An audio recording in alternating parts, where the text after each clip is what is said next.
तो दोस्तों, मैंने एक मोटिवेशन शब्द लिखे हैं इसमें। हो सकता है इससे आपको एनर्जी मिले। तो लिखा है कि सीढ़ियों की ज़रूरत उन्हें है जिन्हें छत तक जाना है केवल। मेरी मंजिल तो आसमान है, रास्ता भी खुद ही बनाना होगा। तो दोस्तों, एक लाइन और कहना चाहूँगा आपके प्रति। यह है कि हम बाहर की चुनौतियों से नहीं बल्कि अपने अंदर की कमजोरियों से हार जाते हैं।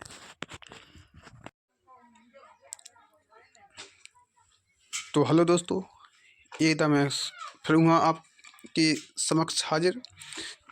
और मैं अभी ऑब्जेक्ट टाइप के प्रश्न लेकर आया हूँ, जो कि पहला आपका प्रश्न है दिया है कि यूरेनियम है और इसके ऑब्जेक्शन रहेंगे। पहला दिया है क्षार धातु, बी दिया है अधातु, और सी दिया है स्थायी तत्व, और डी दिया है अंतः संक्रमण धातु। ठीक है, तो दोस्तों इनमें से कोई ना कोई एक आंसर होगा। तो चलिए, इसका आंसर है आपका डी, यानी कि अंतः संक्रमण धातु। ठीक है, तो दोस्तों ये इम्पोर्टेंट प्रश्न है और ये यूपी 2016 में आया हुआ है। ठीक है, यूपी बोर्ड का। चलिए इसी प्रकार हम अगला प्रश्न लेते हैं।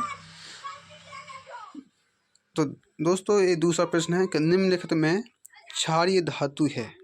ठीक है, क्षारीय धातु का पूछा है। तो आपके सामने प्रश्न ये है सोडियम, बी दिया है बेरिलियम, और सी दिया है एल्यूमिनियम, और डी दिया है जिंक। ठीक है, तो इसका जो आंसर है वो है दोस्तों जिंक, यानी डी होगा इसका आंसर। ठीक है, उत्तर ए में ए है और इसका सोडियम आंसर है। क्यों है सोडियम दोस्तों? सोडियम धातु आवर्त सारणी में तीसरी आवर्त के प्रथम वर्ग का समूह का तत्व है। प्रथम वर्ग समूहिक के सदस्यों को क्षारीय धातु कहा जाता है। ठीक है दोस्तों, ये सोडियम ए आंसर है आपका। इसी प्रकार हम अगला प्रश्न लेते हैं।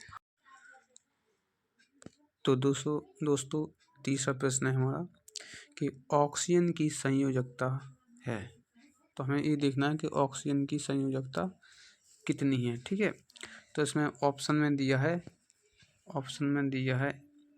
ए में दिया है 2, बी दिया है 3, और सी दिया है 4, और डी दिया है 6। तो इसमें दोस्तों जो आंसर होगा वो है 2। आखिर 2 क्यों है तो समझिए विस्तार से। तो इसका 2 है आंसर। तो देखिए, क्योंकि ऑक्सीजन का जो विन्यास होता है, ठीक है, इसका परमाणु क्रमांक कितना होता है दोस्तों? तो वो होता है 8, और इसका इलेक्ट्रॉन विन्यास होता है कितना? हाँ, इसका इलेक्ट्रॉन विन्यास होता है 2 और 6 होता है। ठीक है दोस्तों, इसका इलेक्ट्रॉन विन्यास होता है 2,6। तो इसकी संयोजकता कितनी है दोस्तों? 8। इसकी संयोजकता है दोस्तों 8। तो वर्ग संख्या, तो 8 में से हम 6 घटा देंगे तो इसकी संयोजकता दोस्तों कितनी आ जाएगी?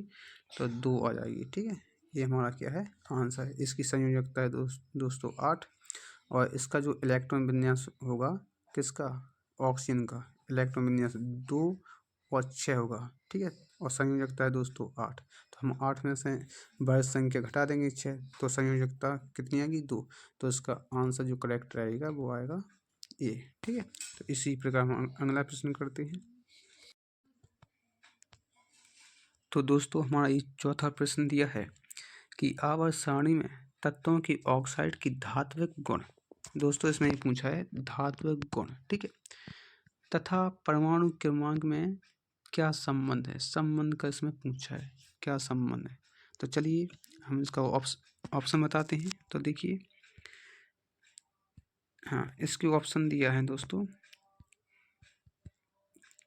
ए दिया है समानुपाती, और बी दिया है व्युत्क्रमानुपाती, और सी दिया है व्युत्अनुपाती, और डी दिया है दोस्तों इनमें से कोई नहीं। ठीक है, तो चलिए इसका आंसर है दोस्तों क्या? उत्तर बी होगा। चलिए ये है इसका आंसर। ठीक है, उत्तर बी। चलिए इसका है बी आंसर दोस्तों। तो इसकी भाषा क्या है? दिया है कि तत्वों की परमाणु क्रमांक में वृद्धि के साथ तत्वों की धात्विक लक्षण क्या होते हैं दोस्तों, घट जाती हैं। ठीक है, इसकी लक्षण जो होते हैं दोस्तों, किसकी, परमाणु क्रमांक में जब वृद्धि होती है तो उनकी जो लक्षण होती हैं, ठीक है, धात्विक लक्षण घट जाते हैं। तो दोस्तों इसकी क्या है, इसका बी ऑप्शन सही है। ठीक है, तो मैं उम्मीद करता हूँ तो दोस्तों ये वीडियो आपको अच्छी लगी होगी।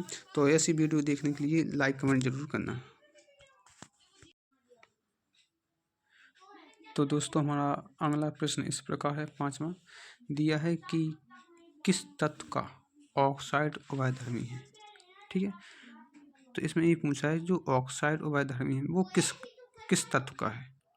तो ऑप्शन है दोस्तों आपके सामने इस प्रकार दिया है, ए दिया है सी का मतलब होता है कार्बन। ठीक है, ए दिया है कार्बन, और बी दिया है सोडियम यानी Na। ठीक है, और सी दिया है मैग्नीशियम, और डी दिया है Sn। तो दोस्तों इसका जो आंसर होगा वो होगा डी। ठीक है दोस्तों, हाँ, तो इसकी चलो हम भाषा की ओर चलते हैं। डी इसका आंसर है। दिया है Sn का ऑक्साइड उभयधर्मी कैसा होता है दोस्तों, प्रकृति का होता है। जो Sn का ऑक्साइड उभयधर्मी होता है कैसा होता है, प्रकृति का होता है, उभयधर्मी प्रकृति का होता है, तथा यह अम्ल और क्षार दोनों से क्या करता है दोस्तों, एक क्रिया करता है। ठीक है, अम्ल और क्षार दोनों से एक क्रिया करता है। तो दोस्तों ये यदि आपको वीडियो पसंद आई हो तो लाइक कमेंट जरूर करना दोस्तों, अपने दोस्तों के साथ शेयर भी करना। अब मिलेंगे आपको नेक्स्ट वीडियो में।